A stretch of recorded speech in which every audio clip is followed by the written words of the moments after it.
Dans Disobey, vous allez incarner soit un humain, soit un alien. Si vous êtes un humain, vous allez devoir envoyer de la nourriture saine au refuge. Et si vous êtes un alien, vous allez devoir envoyer de la nourriture contaminée au refuge. À la fin de la partie, s'il y a plus de nourriture saine que de nourriture contaminée, les humains l'emportent. En revanche, s'il y a plus de nourriture contaminée que de nourriture saine, alors c'est les aliens qui l'emportent. Commencez par placer la carte du refuge, la carte des cargaisons brûlées et la carte chef d'équipe au centre de la table. Ensuite, vous allez devoir distribuer des cartes humains et aliens, face cachée bien sûr, à tous les joueurs autour de la table.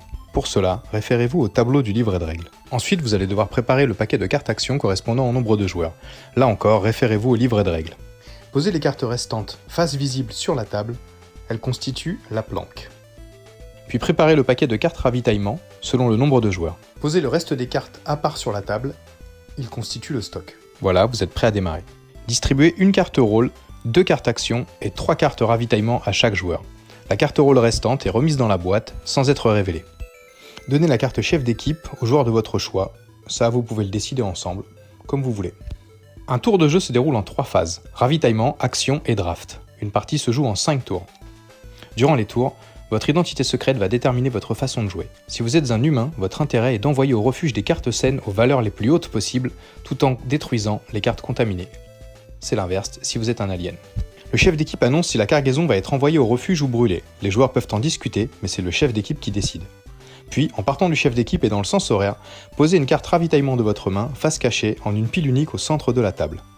Les cartes saines ont une valeur de 1, 2, 3 ou 5 inscrites en blanc. Elles donnent des points aux humains en fin de partie. Les cartes contaminées ont des valeurs de 1, 2, 3 inscrites en vert. Elles donnent des points aux aliens en fin de partie.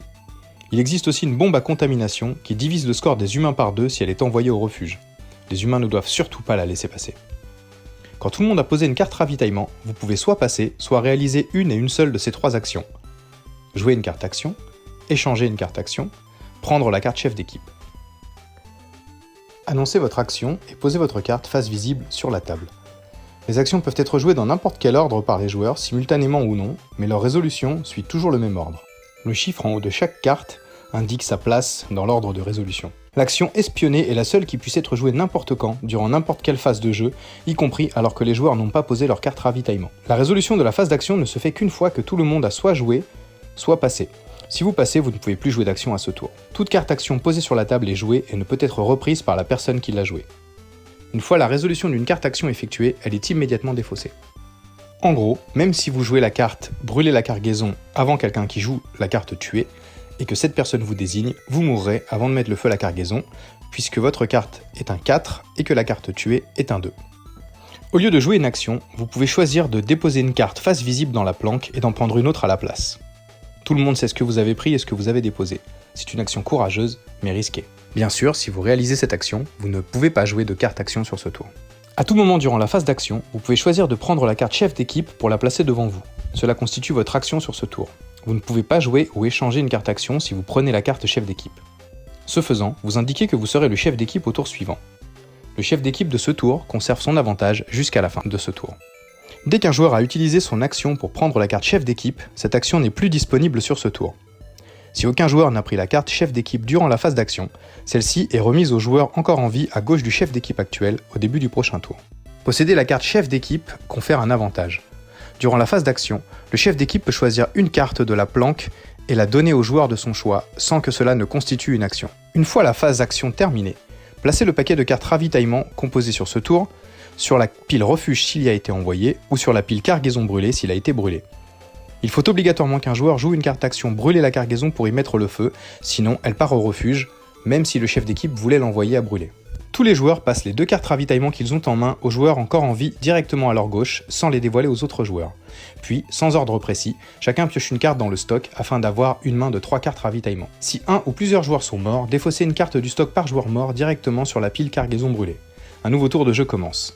Une fois que tous les joueurs piochent les dernières cartes du stock, c'est qu'il s'agit du dernier tour de jeu, le 5e. Tous les personnages ont une capacité unique qui s'active automatiquement lorsqu'ils meurent. Il n'est pas possible d'utiliser la capacité de son personnage autrement durant la partie.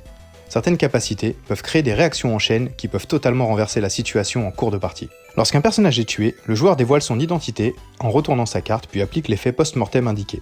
Il défausse ses cartes ravitaillement sur la pile cargaison brûlée et place ses cartes actions face visible dans la planque. Il laisse sa carte d'identité face visible devant lui et il a fini de jouer.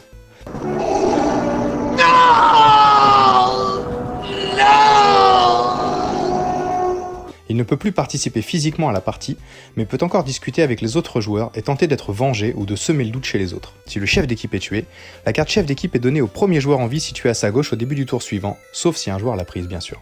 La fin de partie survient au terme des 5 tours de jeu.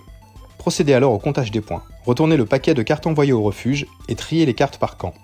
N'oubliez pas de diviser le score total des humains par 2 si la bombe à contamination est arrivée au refuge. Le camp qui totalise le plus de points l'emporte.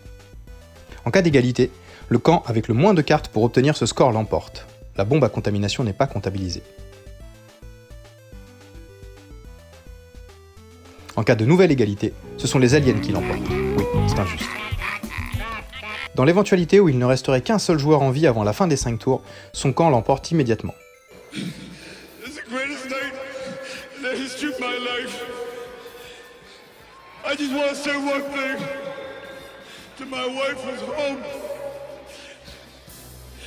Yo, Adrian! I did it!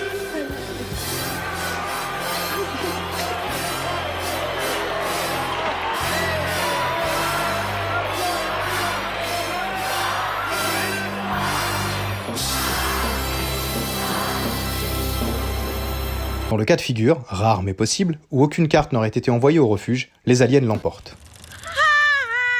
Venez nous soutenir sur Ulule du 17 octobre au 11 novembre 2022, et si vous voyez cette vidéo après ça, passez nous voir sur le site cosmodog.com, il nous reste peut-être un exemplaire pour vous.